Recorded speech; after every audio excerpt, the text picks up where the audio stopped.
While I was doing some research for another video, I came across an incredibly interesting account by the French inventor of the ambulance, Baron Larrey. Larrey himself warrants a video in his own right, but what struck me about this account was just how absurd it is from a modern perspective. As you may have been able to guess, of course, the account in question is his view on seasickness. Of course, we see seasickness as a relatively benign thing, at best a mild inconvenience, and at worst something that can absolutely ruin a trip at sea. But we hardly would see it as a deadly thing. While in extreme scenarios, surprisingly enough, death from seasickness is possible, it's an exceptionally rare occurrence and is rather death from dehydration, not the affliction itself. Larrey, however, paints a different picture, and that begs the question, how big of a problem was seasickness really? Well, before we get into it, why don't we look at what Larrey believed? Larrey, who had become a ship's surgeon during the American Revolutionary War for the French Navy, had in fact never set foot on a ship before. His first voyage was to the New World, and partly because he himself vividly remembers the suffering, offers quite possibly the most entertaining and melodramatic account of seasickness I've been able to find. Larrey correctly identifies the cause of his affliction, attributing it to the movements of the ship. He speaks of the ship rolling and pitching, again making an important distinction between the two, and how it produces within someone the disease, as he so unfondly calls it. Where Larrey goes awry is his hypothesis on what causes the sickness. With a confidence only seemingly found within 18th century medical practitioners, Larrey thus claims that these motions produce shocks to the brain and offers a, shall we say, interesting view on why seasoned seafarers are less prone to such illness. In proportion as the brain is large and soft in its consistence, so is it liable to the operation of these causes. Hence young persons and those whose brains are most voluminous are most frequently subjects of seasickness. They, who are of an advanced age, who have the brain of a more firm consistence than young subjects, are less obnoxious to this disease. He then offers another hypothesis. Those who live in cold climates, or besides the coast, suffer less than those who live inland or in warm climate.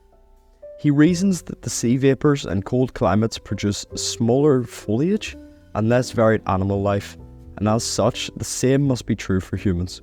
Interestingly, while this can be first taken as completely false, there's actually surprising evidence that those who live in colder climates and by the coast suffer less, on average, from seasickness.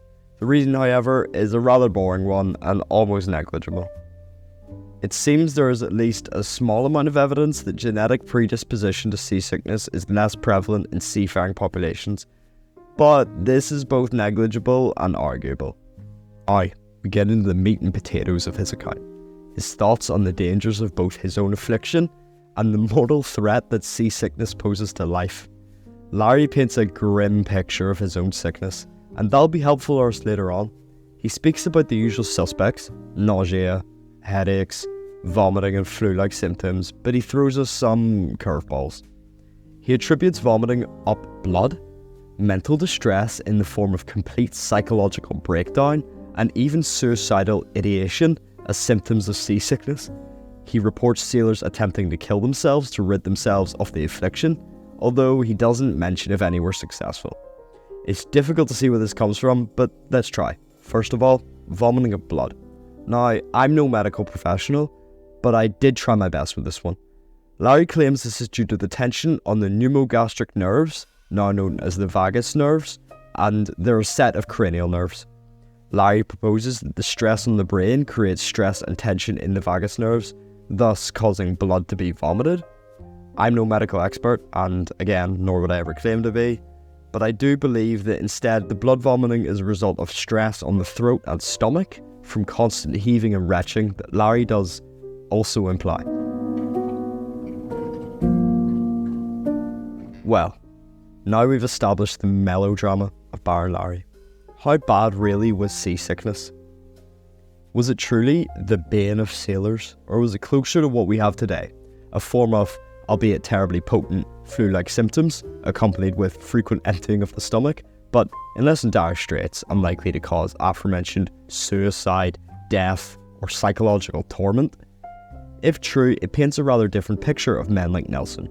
Rather than a silly fact that he was often seasick, surely this would be a terrible affliction of one of the greatest admirals in human history, and maybe even those stories of pirates and Royal Navy seamen being abandoned on desert islands for suffering from the illness.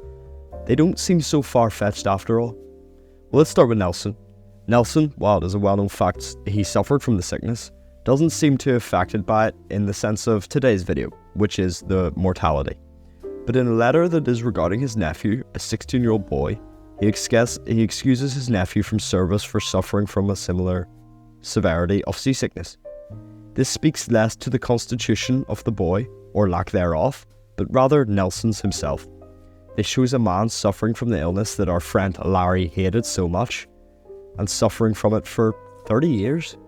But he wasn't in life-threatening danger, so our search goes on. Well, in almost a sad fashion, it seems that Larry may have been a tad overeager in his assessment. Mortality in seasickness is incredibly rare, and Larry himself counters with some humour. He mentions suffering a similar affliction when riding camels in Egypt. While deaths did occur from seasickness, they were extremely rare. And while there are old wives' tales of men being chucked off board for suffering from mal de mer, it seems to have been an exceptional circumstance rather than the rule. To put minds at ease, here I have some Indian Navy statistics. Sadly, these are contemporary, and as such may not be completely reflective of the truth of the time. But it does speak to the fact that perhaps Larry was painting a rather more apocalyptic picture than was necessary. The majority suffered mild symptoms, 78.78%, and did not require any medication. Their symptoms were self-limiting and settled on rest within 24 hours. Moderately severe symptoms were observed among 19.31% of personnel and had to be administered medication and rest for 24 hours. Only 1.9% of personnel had severe symptoms and had to be excused from duties along with medication and rest. This statistic is pulled from 500 sailors and with a study done by the Indian J. Occupational Environmental Med, and I'll leave the study below if you wish to read more.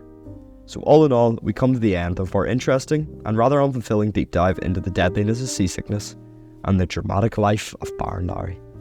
If you did enjoy, remember to please like and subscribe. It really does mean the world to me, and thank you.